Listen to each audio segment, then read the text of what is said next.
Hey everybody, welcome to RochesterFirst.com. I'm Chief Meteorologist Eric Sneidel. That is meteorologist Christine Gregory. And Christine, it is Friday. Yes, it is. Not a bad way to end. It's the first full week in October. How about that? Yes. Time flies when you're having fun, and we're loving this. You've got a mostly sunny sky. We'll call this maybe some filtered sunshine in Rochester.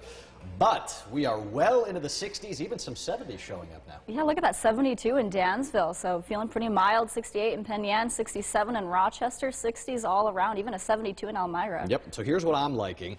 We got the red southerly wind flow. This is in no small part the reason why today is so warm, why tonight will be so warm, and why tomorrow is going to be so warm too. We'll take this into our Friday evening good stuff, leave the umbrellas at home, leave the coats at home too. We may briefly slide into the upper 50s.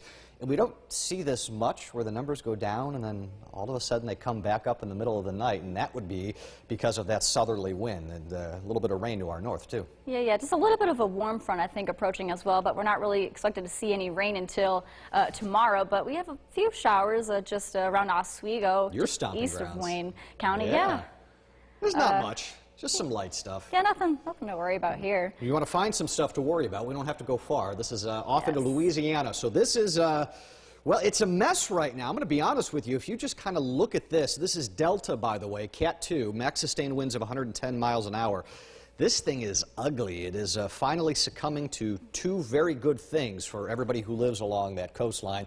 A lot of wind shear and some cooler waters here in the northern Gulf of Mexico. What you are not seeing is any kind of definition anymore in this cloud cover. Now, make no mistake, this is still a potent hurricane. And it does look like, Christine, that's the eye wall right there, just south of Lake Charles. That eye wall is now making its way ashore. So yeah, it's getting pretty close to making landfall. Yeah, I think we could probably make the argument here that you may be within an hour or so. Yeah, definitely. It's making its way. And I think the next couple hours or so will do that. And whether it's a Category 3 or a strong Category 2 storm, this is still expected to create some pretty decent impacts. It's not going to be good for them. No. You know, in Lake Charles, I saw some satellite video where they took a drone and they looked over all of just neighborhoods and all of the blue tarp. Yeah. Because these folks still don't have roofs. They haven't had enough time to replace it. And now they're having to deal with this again. So scary stuff for them. Definitely. For us with Future View, southerly flow is going to win the night out. So we'll keep the temperatures nice and mild. We're going to go into our Saturday very windy. I think by after midnight through tomorrow morning, winds will be gusting out of the southwest up to 35 miles an hour. We will crank the warmth up into the 70s. And then, Christine, by the second half of the afternoon, things start getting dicey around here again. Yeah, we got a cold front moving through tomorrow. I think late afternoon, evening. I think we could start to see a few scattered showers, maybe even a stronger storm in there too. Definitely think we could get some gusty winds, maybe some small hail. I think that's fair. You know, the way we drew this, you know, we have very low, low, moderate, high. This is way on the left side of that spectrum. So I would put this somewhat in line with what we saw on Wednesday, where, you know, nobody really saw severe weather out of this, but we had several gusty thunderstorms. You had some small pea-sized hail reports, and I think the setup tomorrow certainly justifies both of those things being on the table. You know, whether it ends up being identical to Wednesday remains to be seen, but at least that threat will end up being there, but it's certainly not robust. This part is more so. Another round of strong winds tomorrow. Yeah, definitely. I think the most notable thing you'll notice is the wind gusts through tomorrow morning and into the afternoon, possibly up to 35+ miles per hour. Still gusty through the 4 o'clock hour, so definitely just keep note of that. You know, leaves tend to not like wind. Have you noticed that? You start flying around, they start piling up on the ground. I think we're going to get more of this tomorrow. And John and I are always talking about this. The fact that we are still really not quite near peak in Rochester. We've got a good 10, 14 days, I would imagine, before we get there. The leaves are still strong. The issue is going to be more so when you drop south of the thruway. You get toward Letchworth, Dansville, you're off toward the Swain area, toward Olean.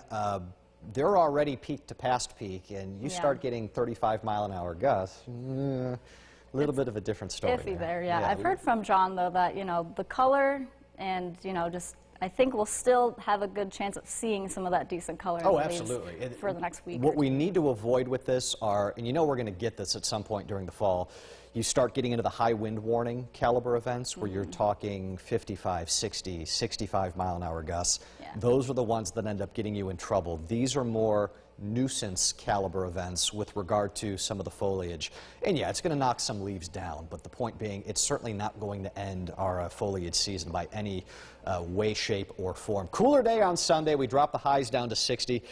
We've got some help, Christine, it looks like, from the remnants of Delta. We'll have the moisture from that late Monday into early Tuesday, plus a cold front coming by. That'll kick off some rain. And then you and I were looking farther down the pike, seeing some of our long-range models, which, you know, for the end of October, they can often be interesting, and they are, aren't they? Yeah, definitely. I'm still starting to see inclinations of maybe some flakes end of There's October. Blue, not just green showing up on these, but Yes, blue. it's the time of year. It is the time of year, but it's also so far out on that crystal ball here that you lack any kind of reasonable accuracy or scientific background to be able to say, all right, 10 days out, we have no earthly idea how things are going to end up playing out, but you get a feeling for the lean seems to be a little bit cooler. So we shall see where that goes. Where we go in 18 minutes is going to be the news at 5 o'clock. It's Friday, folks. Smile. Hope you have a great Friday night. We'll see you back here at 5. If we don't, enjoy the weekend. We'll be back next week.